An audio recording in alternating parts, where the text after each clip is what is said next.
While many of us enjoy the convenience of food delivery services, there's just nothing like a home-cooked meal. Good knives are essential for any kitchen, used to carve big turkey dinners, baguettes, and seemingly endless dicing of vegetables. Think about, in just one meal, how many times you use a knife to slice, dice, pare, and carve. How many incisions and cuts made to prepare just one meal. In tonight's story, a kitchen knife was used more times in the span of 2 minutes than I would use in the course of a week. Tyler says, "Hey y'all, my name's Tyler. I'm from Missouri and I just found your podcast and started from the first one. You guys add to the Pandora podcast. Absolutely love it. It's the perfect combination of finding info out that you may or may not know about all sorts of cases that no one else dares to speak of, and comedy at the same time. Love that. John, like yourself, I'm also a combat vet. I was a 13F stationed at Fort Drum for my time. 13 Fox. We don't say F. Oh. I think that's a Ford, a scout. Okay. I think a Ford observer, or maybe artillery. I'm not sure. Don't ask me. I was know. a 13 Fox stationed at Fort Drum for my time in a couple of deployments to Afghanistan. You and myself, same personalities, much the same. LMAO. I find it hilarious that I even have found myself on some occasions saying the exact same thing at the same time as you said it as reactions, and I can sense the dark humor in you. That one of the biggest things that I like is it's interesting to hear y'all's thoughts and everything. Also, that's not clear. Love the girls too. Not going to leave y'all out. You're funny, but also John is my favorite. You guys keep going on the route you guys are doing.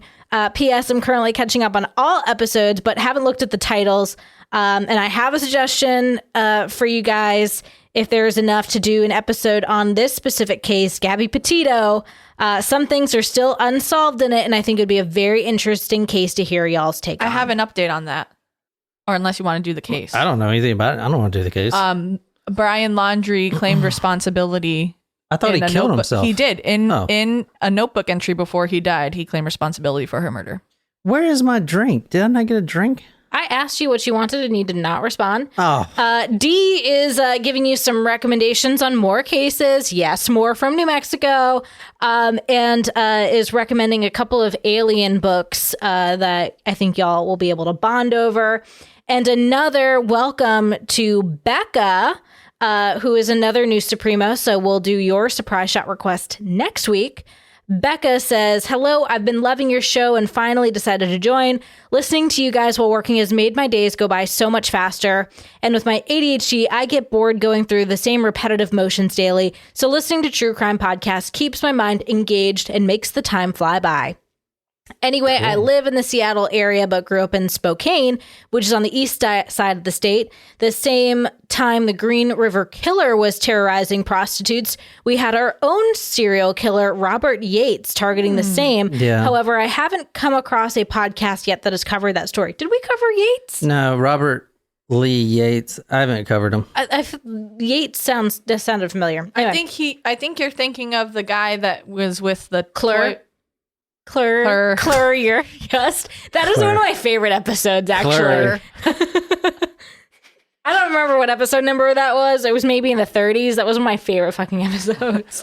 Hey, real quick. So, Tyler, the first 20 or so episodes are on the website. We're trying to clean up some stuff on the feed there, so there's not 1,000 episodes on there. So, if you can't find an episode, they're all on the website. Just finishing up Becca's note. I don't know much about the Yates podcast. I don't know much about it as I've only been listening to podcasts since last August. However, I do remember the day he was arrested only because it was my senior year of high school at the time, sitting in orchestra class when his daughter was pulled out of school once the news broke. Ooh. I think about her from time to time, but haven't done any research on my own, so I was hoping you guys could do an episode about it. Thanks so much. She was in class with his daughter? Yeah. Interesting. When he was arrested. I have updates for celebrity deaths too. Oh God, more? Yes. More died? Yes. Oh Yesterday my gosh. we learned that Meatloaf Meatloaf! Oh no! Meatloaf passed away. And I would do anything for How love. old was he? 74. Wow. Did he die of old age, or I feel like he died of like heart something? Wasn't he kind of a bigger dude? I don't know, but Louis Anderson also passed away. He's a comedian. Oh, gosh. Yeah, I remember him. I don't remember him. He was like big in the 90s, wasn't he? Mhm. And he was in that show Baskets. You guys watch Baskets with Zach Galifianakis? No. Anyway, But those are two more celebrity deaths to we're add off to 2022. Not a great start. But you know what? Comes in Wolfie two. says these recommendations are always fire. I have a couple of favorite Meatloaf moments, and obviously Rocky Horror Picture Show. If you guys, I've actually not seen Rocky Horror Picture I don't Show. think you would enjoy it, but I would be more than willing to watch she it would with you. freaking hate it. And We'd have to go see it at one of those movie theaters. Why would I yeah, hate the it? live shows because it's a Yeah. musical.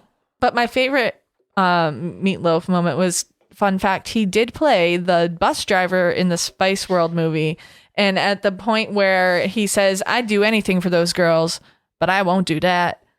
I didn't realize that was him. It was. Well, remember the moment that we realized that their manager was the guy from Superstore? Yes. So no, good. he was the director. He was one Yeah. of the directors. Get it right, Niquiz. Gosh. All right. Well, with Oh my that, God, I did not realize he was the bus driver. he was. Surprise shots. Surprise shots. We don't know what they are because they're a surprise. Is this for Tyler? This is for Tyler. Can I see mine? We got Becca to do for next week. And I do have to Do we get have any of that through- beer in that fridge? Do This you know? beer? Yeah. This is the I don't last think one. in that Oh, you're fridge. drinking the last beer. That's nice. No, there's other Sam Adams. Oh, really? Yeah, Yeah. it's just A not new this Sam red Adams? one. Like New? what flavors? A winter, 2 winters, and 3 Boston lagers. You don't seem pleased by that. No, I thought you were saying like He thought you meant a new seasonal flavor. came out or something. No, but I will go to Costco tomorrow and see what they have. Can you go now? Oh, I guess I'm not wanted on the episode. Where's Tia when I need her? Right. Man, Cheers, guys. cheers. Oh, wow. Cherry vodka. That was good, but it was strong. Ugh. That was a 99 proof strawberry. Oh, strawberry. That one gave me chills. Whew. That one I mean, the gave me flavor was chills. good, but 99, I guess they call it 99 proof for a reason. Woo! All right, I got to get a beer. Ah, that'll put hair on your chest.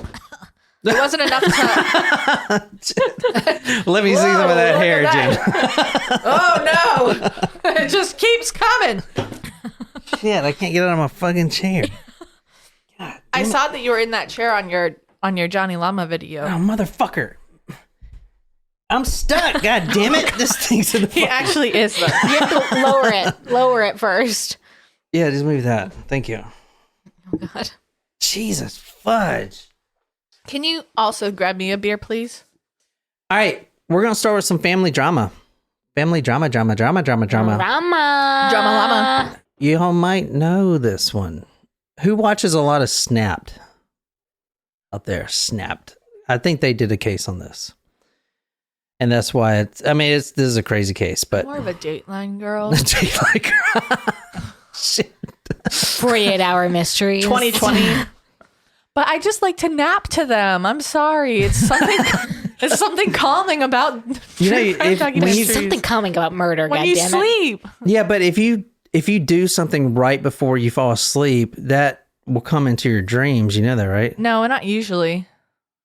I'm telling you, it does. John, I have epic dreams every single night. Epic dreams. What I the do. fuck She is- does. Epic dreams. You don't remember Like us hearing about this when she did live here? It was like, all right, Jen, what did you dream about last night? This was a common question. Yeah. It's like Jen's conquering the world every night. Yeah. Oh, what the hell? That's fucked up. She falls asleep listening to us. Oh, yeah, well, every once in a while I'm going to go, bow!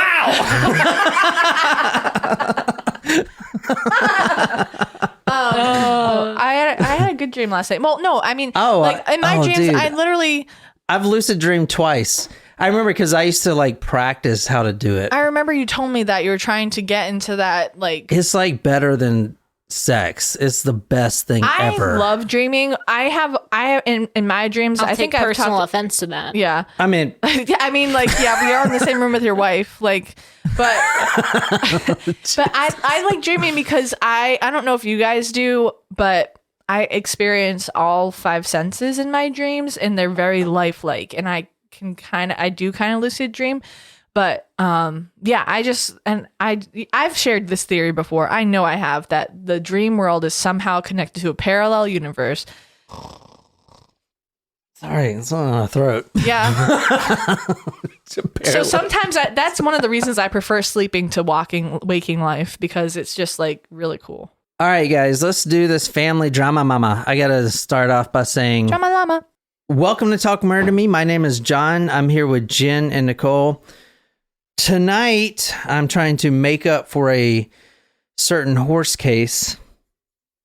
Oh, actually, fuck, we didn't give away the raffle yet. The fuck? But if I win, I'm going to be so happy. We got to give away this raffle, guys. Hold on a second. I'm sorry. Jen has been freaking... distracting the shit out of me. Raffle daffle. Who wants to win some money? Money.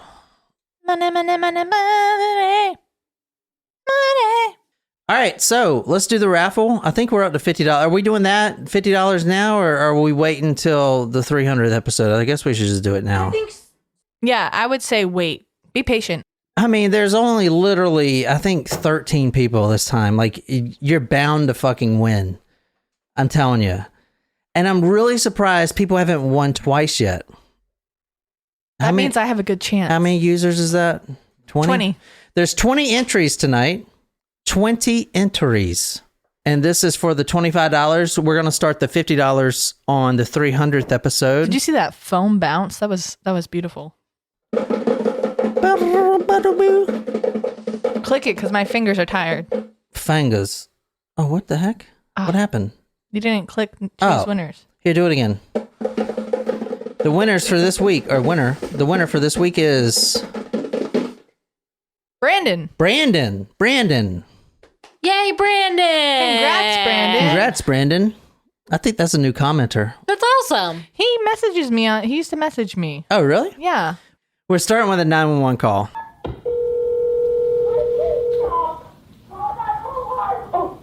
Is there closed captioning for this call? 911 was an emergency. You need to get off the radio, Julius. What is going on? Who had the knife? Okay, I need to stop. Chagrin Drive. We are going... Yeah, is that how you say it? Chagrin. I don't know. I was saying chagrin because I thought it said chargin, but then I said, no, it's not that. But it's definitely probably what Nicole said. We are going to Willoughby, Ohio tonight, and I opened up with that 911 call, and instantly, this is a dire situation. There is someone screaming her lungs out. Wolfie on live chat said, "Killed my mom. Did I hear that correctly?" Ooh, yes. Good ears. The person in the 911 caller is saying someone, which, as you'll hear, is her sister, is stabbing her mother right now. Yikes. My sister, and I just woke up because I was yelling. 518 Chagrin Drive. I need unit bed. 2518 Chagrin Drive. I have a female yelling on the phone. Someone else has a knife. Okay, this is your sister? Yeah, and she's doing my mom with a knife. What do you please tell me? She's doing what to your mom with a knife? You need to take a deep breath for me so I can understand you. No, I did. I'm telling you. You can actually see the 911 dispatcher just looking down. Yeah. And what is going on there? I don't know. I just woke up. Look at her eyes. Like she's never heard a call like this before. Okay, and what's going on there? Who has the knife? My sister. Okay, does she still have it? Mom? Okay. What happened?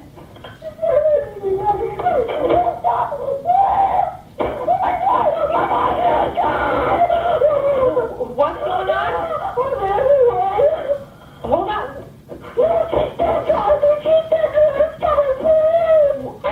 my God. That's terrible, man. Oh my God. Jesus Christ. That was hard to listen to. Yeah, it was also very hard to understand. She said, quit. She's stabbing. She walks in. Her sister is stabbing her mother a lot.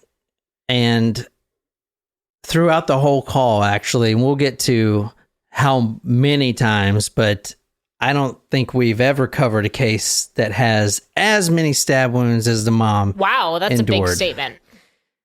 And as you heard during the whole call, the stabbing was going on. I think you could hear it in the background. It was like boom, boom, boom, boom, boom, boom. That was the force, because the younger sister is in the room watching her sister. And I say sister now, but you guys will soon realize it's a foster sister, but they treated her as a real sister. So the real sister wakes up. This is 1:15 a.m. She walks into the room after she hears screaming. She walks into her mother's bedroom and she sees her foster sister on top of her mother. And when it started, obviously the mother was trying to fight back. And then it just became just a repetitive robot motion, just stabbing. You said foster sister? Yeah, foster sister. The foster sister killed her foster mother. Okay, let's calm down a little bit, everybody. Calm down. Jesus Christ. That's a really hard 911 call to hear. Let me see if I can get this Google Earth up right quick. I could definitely never be a 911 dispatcher. I thought you were going to say foster parent when you started that statement. Probably that too. Well, but I mean, after hearing this case, I don't know, man. I don't think you'd ever want to foster any kid after this case. I don't know. I've thought about it. I think you'd be great at it, Jen. Thank you. You would be great at it. Thank you. I think I'd be great at it too. You can just leave them like in the car with the windows up, right? And stuff like that. I don't see the big deal on that stuff. No.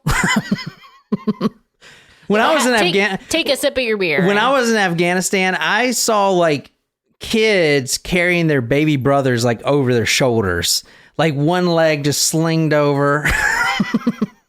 I mean, no, car seats don't exist in those other countries. Here, we have to throw away car seats, which is ridiculous. I saw one at the dump today. I'm like, this is a perfectly good car seat. Why are you throwing that away? They do expire. I was thinking about that today, actually. They expire because they want you to buy more. It's bullshit. It's conspiracy. Give them plastic bags to play with. Yeah, as long as you poke like a hole in it, they'll be fine. Fuck. Cindy's like, No, she's like, I take that back. You're influencing her too much and you're joking.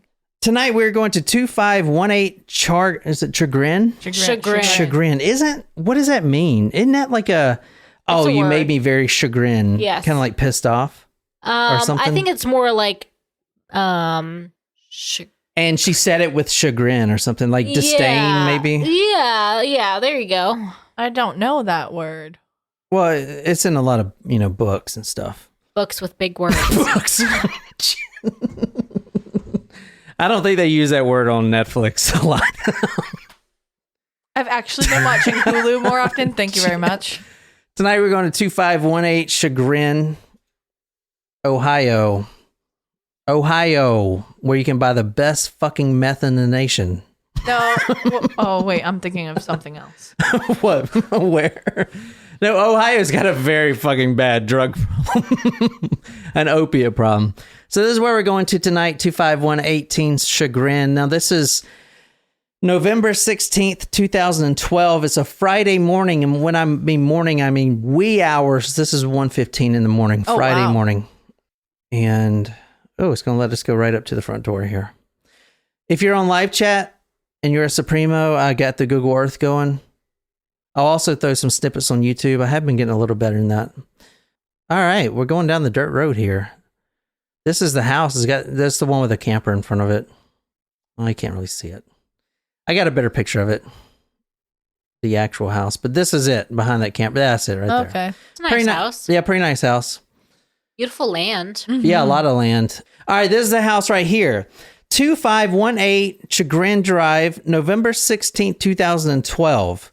2012. I was out of the Army, and by 1 a.m. in the morning, I was, especially on a Friday, very stoned.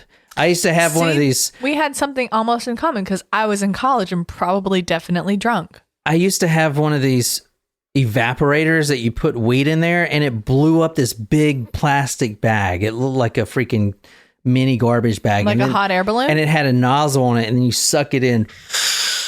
And me and my neighbor, we would just fucking bake it and listen to Neil deGrasse Tyson and talk about black holes and deep space and do we need dark to get matter some and shit. marijuana before we go see Neil deGrasse Tyson? That would be in fucking February? awesome. I'd like some weed. 2518 Chagrin, Willoughby Hills, Ohio. Nice home. Very nice home. You see they got a nice camper there. 2-story house with a garage on the side. Pretty big house. It's a nice house, yeah. Yeah. Or at least from the outside, it looks very large. Yes. Although, I don't know how I feel about houses that are not symmetrical. Colored like candy canes or candy. Circus? Circus. You mean like my neighbors? Okay, listen.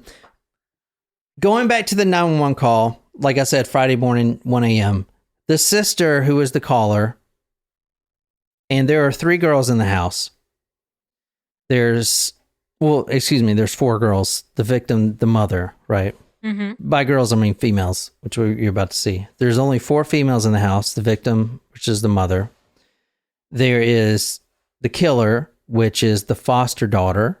There is the biological sister, who is the caller. Mm-hmm. And then there is a 3-year-old daughter. Okay. Also in the room. The mother's room, obviously, 3-year-old. The biological daughter wakes up to the mother screaming, and through that 911 call, I think that was 3.5 minutes.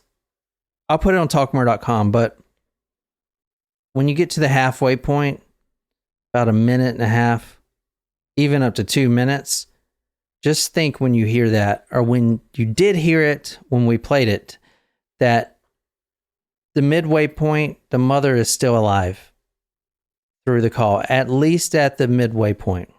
The daughter screams, "Oh my God, please stop." And it was a harrowing call. Harrowing call. And if you want to read this is from the clevescene.com. So the Cleveland Scene, September 11th, 2013. A 3-year-old girl was cowering in her parents' bedroom closet while a panicked 13-year-old was on the phone with 911 begging to help, futilely pleading with her foster sister to stop plunging the knife into her mother.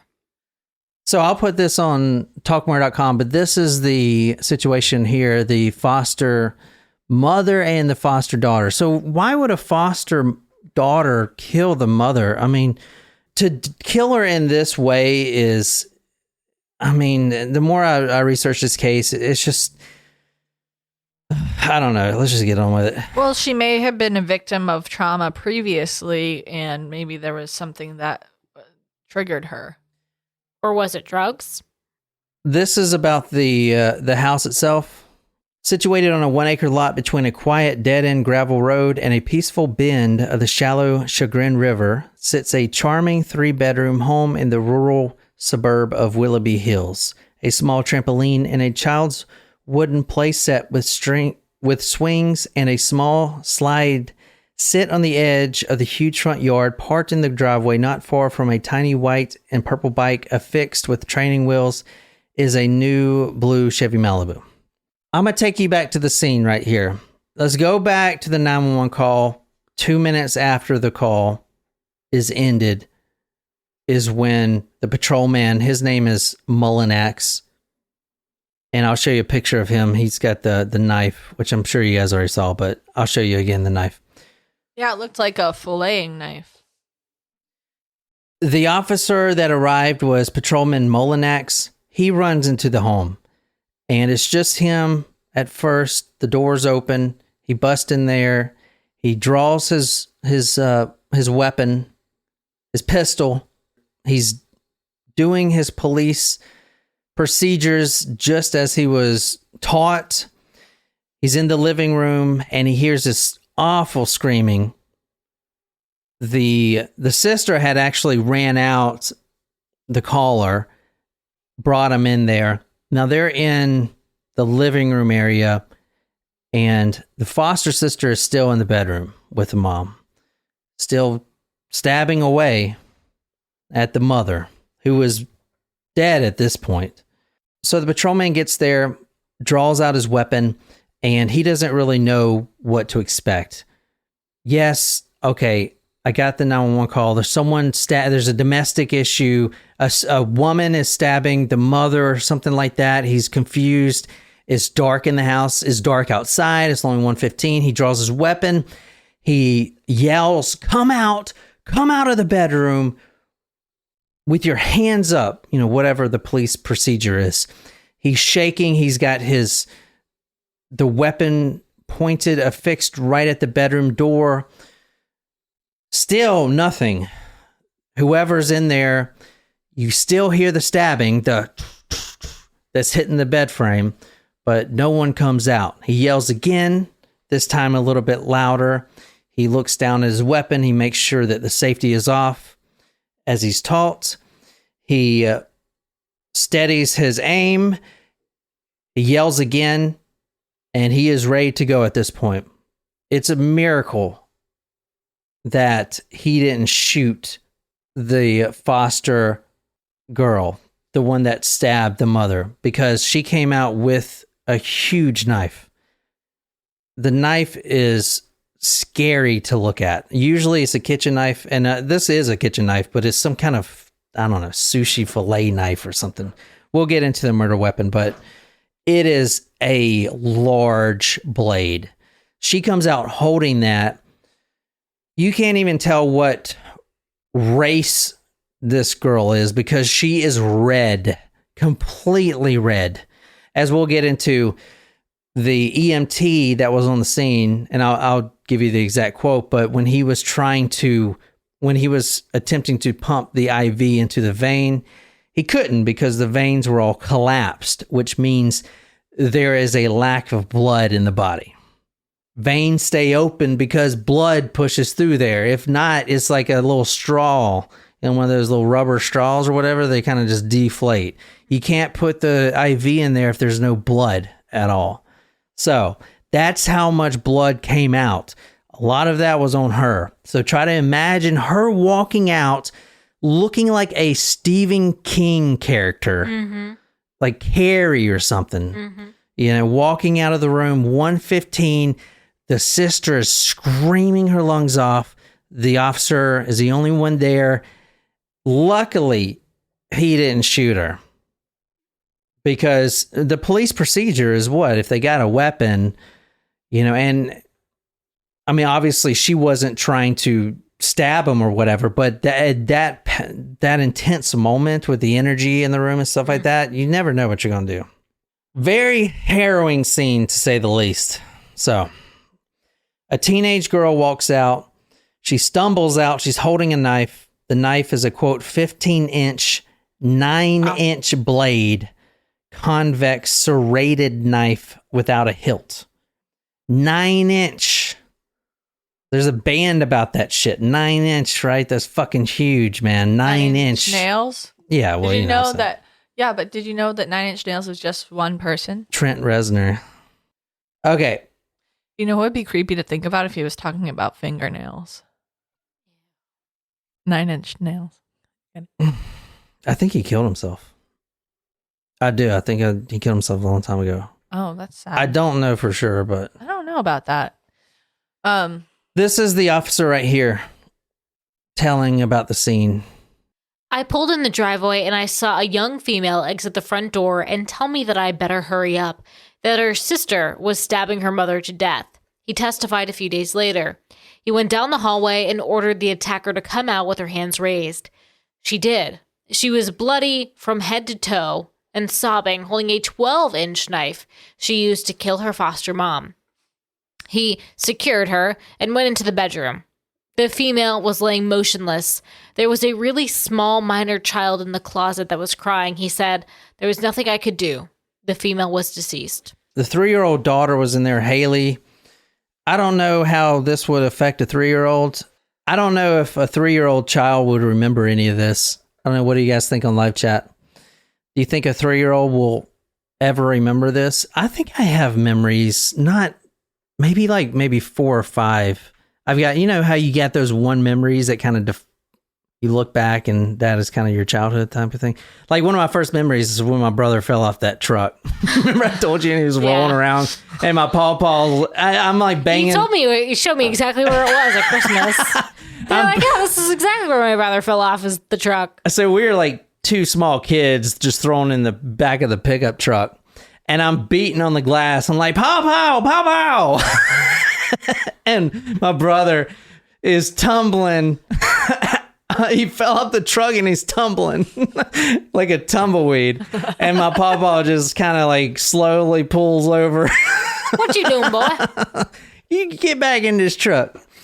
But I don't know if she'll remember that. Let's say hopefully not. But very horrible, because she was in the room. And that 911 call you heard, unless the baby was asleep, she's right there. Not only hearing that, but also seeing that. And you better fucking believe some of that blood got over there on the baby, on the 3-year-old. There's no way it couldn't, because like, I know people say this, but literally you never see this in a case where they actually quote blood everywhere. Like no blood in the veins in the body anymore. How many quarts you got? Like 6 quarts or something like that. That 6 quarts was all over the room. She was still stabbing or whatever. She was still stabbing when the officer got there. That whole 911 call, the mother was dead. She's still going, just still going. What is that? Like, I mean, at that point, it's like more of a job, you know? Yeah, it's like, what the hell? You know, I mean, what are you stabbing now? Fucking crazy, man. This is the knife right here. And I'll put this on talkmore.com. This is a very creepy knife. I'm just going to say, look at that thing. Mm-mm. Oh my, look at that blade. Look at that blade right there. It's a very large knife. Okay, let's say it's a kitchen knife. It kind of looks like a kitchen knife. It could be a bread knife. A bread knife, yeah, maybe. Mm. Is that? Do you think it is for real? A bread knife? Mm-hmm. Oh my God! Look at that! Holy shit! You don't even have to really do anything. Look how sharp the freaking point is. And it's so long. The blade is it's literally a fucking mini samurai sword. It's either like it's serrated, so it's like a bread knife or a carving knife. A fillet knife is not serrated. Serrated means like it has like little like ridges, like a saw. Yeah. Look at that freaking knife. Jesus Christ. That is a knife right there, man. Yeah. That is just overkill. All right, so let's talk about this. Does anyone want to kind of take a gander of why she killed her foster mother? I'm going to say drugs. Like I said before, I think maybe she was triggered by something. Sometimes the foster system is rough. How long was she with the family for? That's a good question. She was only with the family since 2010, so 2 years with the foster family. That's longer than some placements, but she still may have, been set off by something. Wolfie says previous abuse. Yeah. So this is her right here. I'm pretty sure this is before. I mean, I don't think she'd be smiling like that. And she's wearing makeup. This is the foster child? Yeah, this is a foster child. How old is she? That doesn't look like that same picture that you showed. Yeah. Well, she's made up here. Yeah, but still, she looks younger there. Yeah. She looks younger here? No, the other picture. That's the same girl. Huh. Her name is Sabrina, like Sabrina the Teenage Witch. Mm-hmm. Zunich. So I guess that's what Greek or something. I don't know. Zunich. I don't know. How old? Yeah. That's a good question. When this murder happened, November 16, 2012, she was 3 weeks outside of her 18th birthday. So she just turned 18. 3 weeks go by and this happened. Now she's 18. Why is she still in foster care? Because she can't provide for herself and the family was letting her stay there? Yeah, so you could reapply, and if the family approves, then you can stay in the foster system under their care. Until 21, right? I don't know. So was the previous photo that you had showed of her, was that a mugshot from an earlier time? Like, was she in the maybe. system? Yeah, maybe. That's a good, Because like she looks so much older in this picture. But that does, well, maybe that's the one after. I don't know. Maybe that's the one after. I don't know, man. I don't know. Like, there's no context for these pictures at all. Because the first photo that you sent, it looked like it was a mugshot. And I was thinking, like, was she maybe in juvie or something like that before? She's been in the system for a long time. Yeah, she is. All right, let me just get on with it. So the murder victim tonight we're talking about is Lisa Kniefel. The last name spelled the following: Koenefel. Kniefel. Lisa Kniefel. She and her husband, they foster children. She actually works in the foster care. So she works in, I know I'm going to fuck this name up. She works as a social worker in the sex abuse department at the Cuyahoga, Cuyahooga, Cuyahoga. They said it once. I cannot. She works as a social worker in the sex abuse department in the Cuyahoga County Department of Children and Family Services. She's been doing that pretty much her whole life. So she fosters children. That's what she does. That's what she's naturally good at. And she's really great at her job. One of her friends, Carol Beese, Beese, says the following, quote, "When she had fostered children, she treated them like her own. She made sure she went the extra mile to be a good parent." The thing is, if you re-listen to 911 call, which I definitely wouldn't recommend it. A lot of times when the dispatcher asks who is stabbing who, the biological sister refers to her as her sister. They were all sisters in everyone's book. I mean, you foster someone for a few years, they get very close to each other. So the mother especially didn't want her to feel like she's fostered. She wanted to feel like she's part of the nuclear family, right? A coworker, Mike Bookmiller, says about Lisa's job as a social worker, quote, "In that department, they deal with a lot of incest cases. They are continually working to make sure that kids who are involved with incest are always receiving the services and protection they need. She's worked with quite a few kids who were in custody because they were victims and quite a few who were in custody because they were offenders," end quote. And he also goes on to say, she specifically was incredibly compassionate. Very fine woman there. And I'll put her photo on talkmurder.com. So what do you guys think so far? Super sad. Mm-hmm. Well, let me talk about Sabrina. You know how they say that some people are given every opportunity in life? Right. Yeah.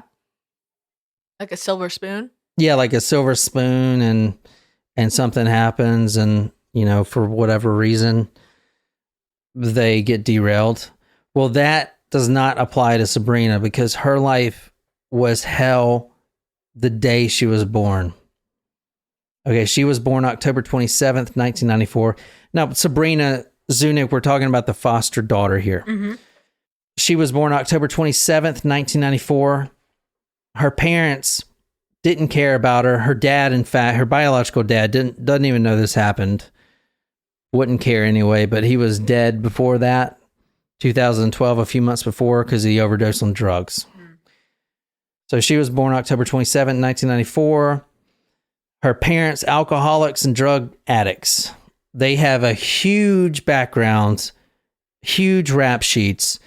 And at the time Sabrina's juvie records were sealed, they're still sealed, but the information I'm providing you now was obtained by the Cleveland Scene. She was a special education student. The offspring, So, like, when you see a police report that refers to a child as the offspring instead of the child, I don't know. Sounds unnatural. Yeah, it sounds like, what the fuck? Very formal. The offspring of 35-year-old Mark Zunich and 40-year-old Susan Edwards. Not married, but they had a few things in common. One of the... Including their drug use? blood, or... Like, were they related? Is that what you're going with? No, that's... No, drug use. No, but I know why you brought that up, because she works in the incest. Yeah, that's a very good point. No, they were not related, but what I was trying to go for is they both loved drugs. They were not married. They loved drugs, and they loved stealing, scamming, thieving, doing anything for money to get more drugs. That's what they loved. The father actually made his money. I mean, he wasn't employed by anything. He's a meth opiate addict, drunk, whatever he can get. He made the little money he had by selling hard drugs to 14 and 15-year-olds. That was his job. Sabrina was only 16 months when her father was arrested for domestic violence. That's when he was arrested, when she was 16 months. Oh. So before that, you know, that's the first. There was plenty of calls before that, as you'll see, but that's the first time he was actually arrested. So to keep everyone in line, we're talking about Sabrina, the killer, her background. We're trying to figure out why she would do this, because as you'll see, the Kniefel family was a fresh start to life. She was doing really well once she started living there. She was loved. She had a future, and she had family for the first time in her life. So what happened here? When she was 16 months old, like I said, her father was arrested for domestic violence. Domestic violence, that argument was over booze. The father started yelling at the mother and, quote, grabbed her hair and pulled a large amount of hair out of her head, end quote. One neighbor says that, quote, Mark, the father, was always drunk and the police were over there a lot. The father was also diagnosed as a paranoid schizophrenic, and he refused to take his medications. So if that passed down to Sabrina, then that's another problem we need to look at. Sabrina also told the police that she doesn't remember anything about that night. She just went into her foster mother's bedroom the night of the murder. Sabrina says she doesn't remember anything about the night of the murder, except that she went into the foster mother's bedroom for some aspirin because she had a headache, and next thing she knows, the police are throwing her on the ground. She claims that she was diagnosed for ADHD, ODD. I saw ODD. What is that? Oppositional defiant disorder. Do you know what that? Can you tell us what that is, or? It's when... I thought it was a misspelling. I thought it was supposed to be OCD. No, oppositional defiant disorder is when you have typically in children, a child that will not listen. They're very defiant. They may have outbursts, and you know, typically condone bad behavior, or they just don't listen. They have a goal that they just don't respond to parents or authority. Yeah. I was gonna ask if it was like a problem with authority. Yeah. Yeah, I have heard of that before. I just saw it said ODD. I was like, what? Odd. That's weird. All right. So, like I said, her biological father didn't know her, didn't care. He died 2012 before this even happened, of a drug overdose. At that point, she was just like an offspring, exactly what the police report said, the juvie report. To the parents, she didn't exist. Drugs were the only thing that they cared about. And she ended up living with a grandmother for a large part of her childhood. She was removed by the state, obviously. The grandmother took her over, but the grandmother, being old, elderly, she just couldn't deal, being by herself, dealing with Sabrina and these problems, Yeah. Sadly, so what do? The grandmother's the last hope. You put them in the system. Then she's bounced around. You know what I'm saying? Some homes are good, some homes are bad. But I mean, I don't know how foster works, but shouldn't you just have one home if it's going really good? I mean, you shouldn't be moving around like a tour of duty. You know, if she's in home after home, that tells me that a lot of people could not put up with, you know, her issues. Wolfie on live chat says, I'm going to need a hug. I'm going to need to hug all my family after this episode. I know. Yeah. Yeah, it's, man, this, dude, well, if you don't know this case, this is going to fucking piss you off, man. I'm just saying. Damn it, this case pisses me the fuck off. This is this is one of the fights that she witnessed her parents go through. When the cops were there, he was yelling, "Leave my house and never come back, and you and your friends can suck my cock." He told police his girlfriend's friends were murderers for hire. Edwards said he yelled like that even when sober, and his mother, Anna, said he needed to see a doctor about his mental state. So Sabrina had a terrible childhood, terrible childhood, and she's being taken care of by Lisa, which is a specialist in not only sexual abuse cases, but incest cases. So to me, and this isn't, I can't prove, I didn't see this in any of the police records or any of the public complaints or anything, but I didn't see where Sabrina was abused. But to me, if her name is coming across the desk of Lisa Kniefel, which does that for a living, that type of casework, I feel like there was some sexual abuse in there. Okay, just saying. She even spent time in a specialized school that had a program for, quote, structured behavior modification. And her juvie record says she was there for a year or so. So they don't even know like the dates of her going places. It's like a year or so. That's what the official record says. Like they don't track this. That's how shitty her life was. Like no one gave two fucks about her. So when she finally gets to a family that does, and she starts bonding with the sister and the younger daughter, the 3-year-olds. I mean, life is completely changing. I know it's not going to be overnight, but before she met the Kniefels, getting kicked out of every school she's been in for fighting, for drugs, for whatever. Now she's in school with the Kniefels. Her grades are improving. They're not A's, but they're C's. Shit, that's better than F's and flunking out and not even having a grade because you don't show up. I mean, they're doing good. She was a special education student. She never tried, but things are looking up. She actually now has a future and a family, basically, and she has a goal in life. She wants to be a massage therapist. You know, that's what she wants to do. She decided, and she's on track, man. She's on track. So what the fuck happened? Yeah. What the fuck happened? You know, was it just one of those things where things are going so good that you're just not used to it, so you're self-sabotaging? Could be.